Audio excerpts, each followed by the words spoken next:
If you have kids and anything like me, you've probably asked yourself, why do we allow smartphones in schools where we're trying to create smart kids? Because it seems to create dumb kids, at least speaking from my personal experience with a 15-year-old. Well, by the way, there's some movement in the direction of bans. The second largest school district in America has answered the question of should they be in class with a resounding no smartphones in class.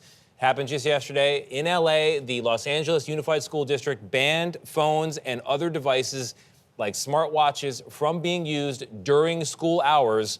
Couple of exceptions, emergencies is one.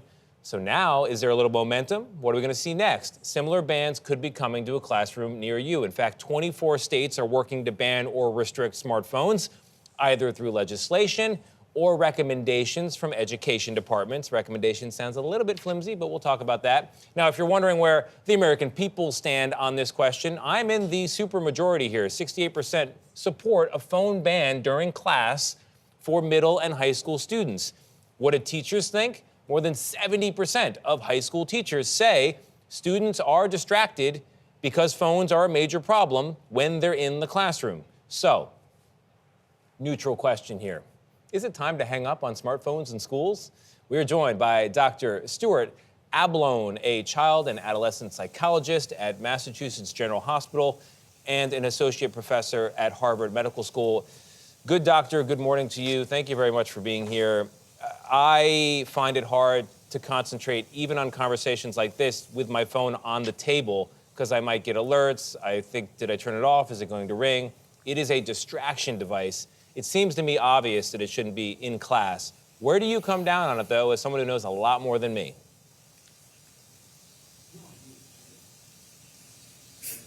Absolutely. No, you're entirely right. This is very good news overall. And it's not just good news, honestly, for our kids, for the students, and for their learning, for their well-being, for their mental health. But frankly, it's also really good news for our educators. You know, this is, I think, a case of very much better late than never.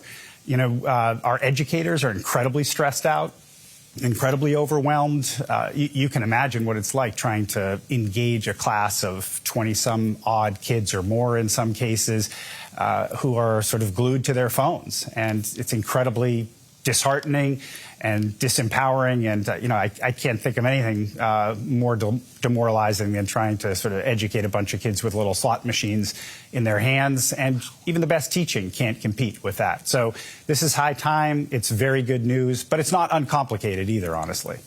So, Dr. Ablon, you are an adolescent psychologist. What is the thing that happens when cell phones are in the classroom, even in the backpack, on students' brains? What is the impact on mental health?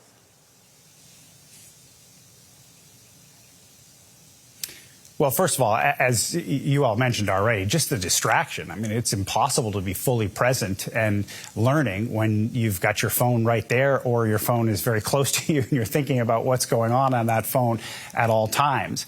But we also know very clearly that the more time that our kids spend on their phones, and particularly on social media, the more we see mental health risk and challenges. There's a very strong correlation. We also, believe it or not, know that there's all kinds of bullying, for instance, that goes on in schools during the school day. Now, I think it's important to acknowledge something, that just getting phones out of the classroom doesn't sort of solve the problem, because kids have access to other technology that's used to learn. And, you know, kids can text, they can access YouTube, believe it or not, Netflix, all kinds of things on laptops during the school day. So it's not like the problem is solved, but this is a very, very good start. Some of the proposed solutions from schools that I've seen is some schools lock the phone up in a little baggie. All the phones are in the same location. Some allow them to be in a backpack in the classroom. Do you think all's equal here as long as the phones aren't on the desk, or are there better or worse ways to enforce this? Yeah, well, so, you know, as long as the phone's not on the desk, this is a major leap forward. But the reality is that those pouches that a lot of schools are using, that's probably the best solution, because one of the things we don't want to do is pass enforcement on to our teachers, because now we've just created sort of another problem for them as well. But, like most good ideas, and this is a very good idea to get smartphones out of the classroom, implementation is another thing. And you have to be very thoughtful about it and have a very good plan in place, because there need to be exceptions and there's all kinds of challenges that are going to come up. What we've seen from other districts, though, around the country and other schools is when they begin to enforce these bans, it's rocky for a little while and takes some time to work out the kinks. But ultimately, everybody ends up in a much better place once you sort of work through some of those challenges. All right, doctor, thank you so much. Appreciate your insights. Preach. Although we have to say, Thank 25% of Americans are against this. They don't have kids. I refuse to imagine. Is there any parent of a teenager in America today who thinks, yes, I want the kid glued to the phone all the time? Probably no one says glued to the phone, but there are parents who say, I want to be able to reach my kid. What if there's an emergency? What if there's, God forbid, a shooting or something at a school? These are things people worry about. Sure, and that's a worry. We cover too many of those.